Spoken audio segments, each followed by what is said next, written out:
Oke.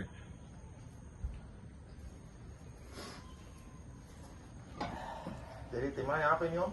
Temanya adalah hati adalah raja, jasad adalah penjaga, ibarat seperti tentara. Ya, Hati adalah apabila hati seseorang yang tidak berpikir tidak bagus, maka jasad pun ikut tersiksa.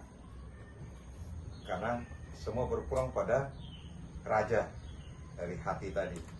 Apabila seorang raja yang punya hati tidak mulia, maka itu akan kehancuran bagi jasad, tentara-tentaranya pun ikut hancur. Tuh, tadi ulang temanya Om. Bagaimana? Hati adalah raja. Hati adalah raja. Terus Ya, yang menjaga hati adalah jasad. Jasad ibarat tentara. Ya. Jadi seorang raja atau hati tadi berpikir yang tidak bagus, maka jasad pun ikut tersiksa. biasa.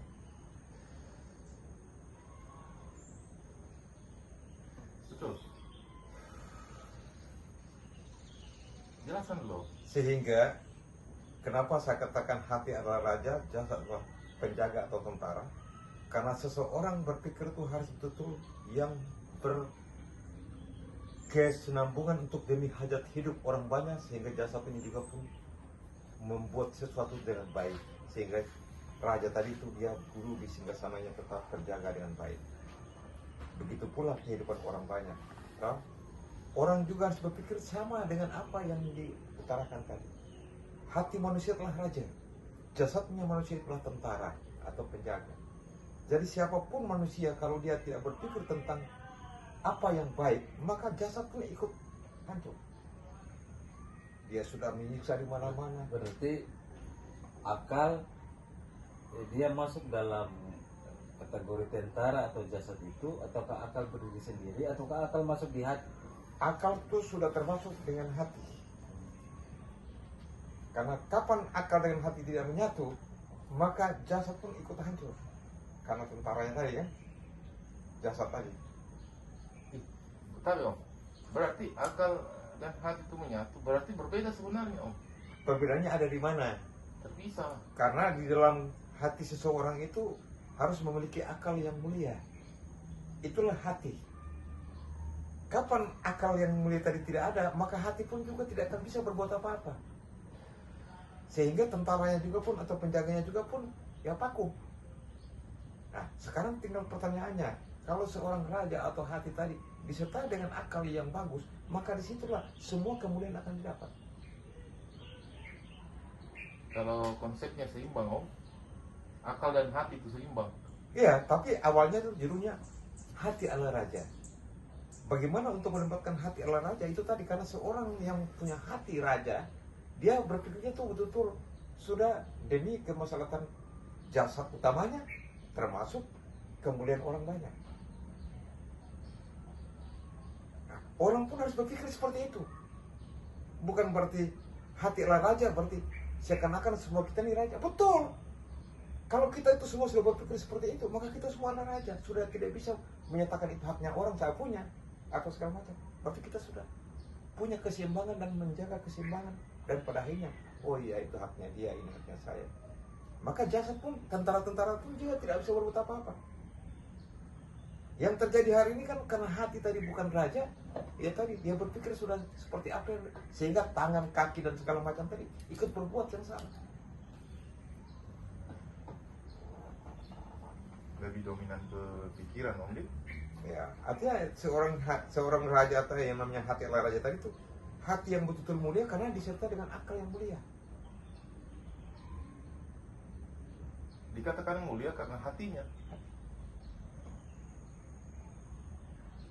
Kan rata-rata orang, ya mungkin dari sudut pandang. Artinya dari sudut pandang ucapan. Iya kan? Kalau dalam kehidupan sehari-hari kan orang lebih lihat daripada perbuatan. Karena itu tadi, karena Walaupun kadang perbuatan itu menipu toh. karena tadi, karena akal dan hatinya tadi tidak menyatu. Sekarang bagaimana kalau ada orang bikin jahat, habis itu hari itu juga bercampur dia bikin baik. Tapi jahat dan kebaikan kan karena dia tidak memiliki hati yang raja tadi dengan akal yang minum ya? Nah, akal yang mulia, maka di situ perbuatannya hari ini dia bikin baik, besok lagi dia bikin yang tidak bagus, karena tidak ada panduan yang benar.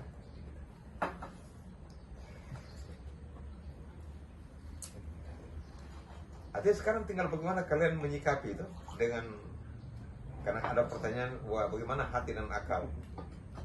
Ya sudah pasti akal dan hati itu harus menyatu. Jasad juga pun ikut menyelimuti. Kalau jasad kan mengikut tentara.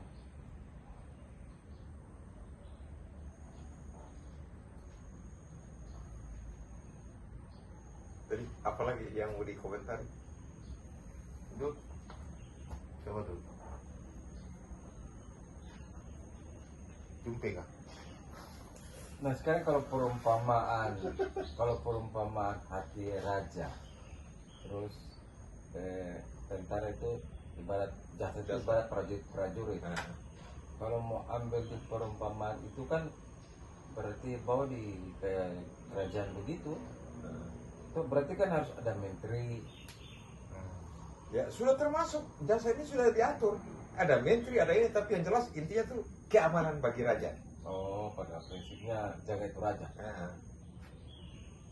Jasa itulah keamanan untuk raja. Jelasnya di bawah raja itu semua itu prajurit. Sudah semua mencakup itu, Termasuk menterinya di situ apa segala menteri, macam. dan lain-lain. Karena tugasnya beda-beda itu. Iya, Prajurit menjaga. kaki juga dengan tangan kita, dengan mata kita, dengan telinga kita kan sudah beda-beda. Telinga kita mendengar, belum tentu itu benar. Mungkin akal itu menteri mungkin lah karena raja setuju. Karena dia tidak bisa terpilih. Oh, pada prinsipnya jaga itu raja. Jasa itulah keamanan untuk raja. Jelasnya di bawah raja itu semua itu prajurit. Sudah semua mencakup itu, Termasuk menterinya di situ apa segala menteri, macam. dan lain-lain. Karena tugasnya beda-beda itu. Iya, Prajurit menjaga. kaki juga dengan tangan kita, dengan mata kita, dengan telinga kita kan sudah beda-beda. Telinga kita mendengar, belum tentu itu benar. Mungkin akal itu menteri mungkin lah karena raja setuju. Karena dia tidak bisa terpisah. Karena Satu kesatuan. ya, satu kesatuan, dan dia seorang raja, dia bisa berbuat sesuatu karena akalnya. Tanpa akalnya dia tidak mungkin berbuat. Itulah yang dikatakan raja. Itu yang dikatakan hati. Hati menginginkan yang tidak bagus. Karena akalnya tidak sampai, maka dia menyetujui. Maka tersiksa juga para prajurit.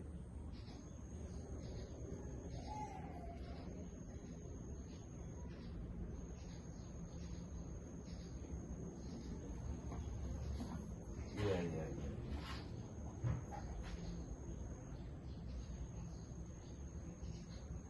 Kan kita semua ini, jasad ini ibarat pelayan. Tapi Om. Kan itu kan proses itu Om. Karena begini kan banyak uring-uringan, sisi stres, karena pikiran itu. Lampu mati kan? Iya, lampu. Lampu mati. Lampu mati ke semua. Padri, lampu mati kan? Oh, mati dan keren.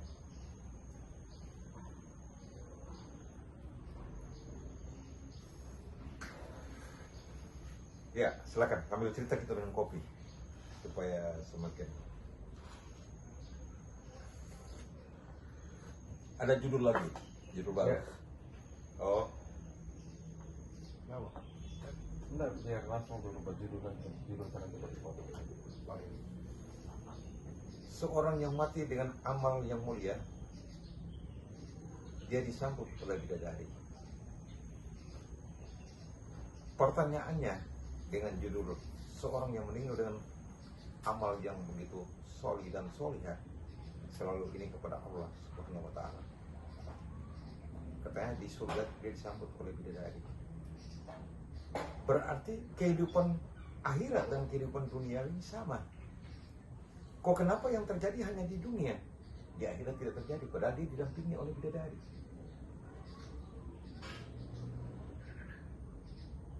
Berarti kehidupan di surga itu telah banyak kelahiran-kelahiran yang terjadi karena seorang yang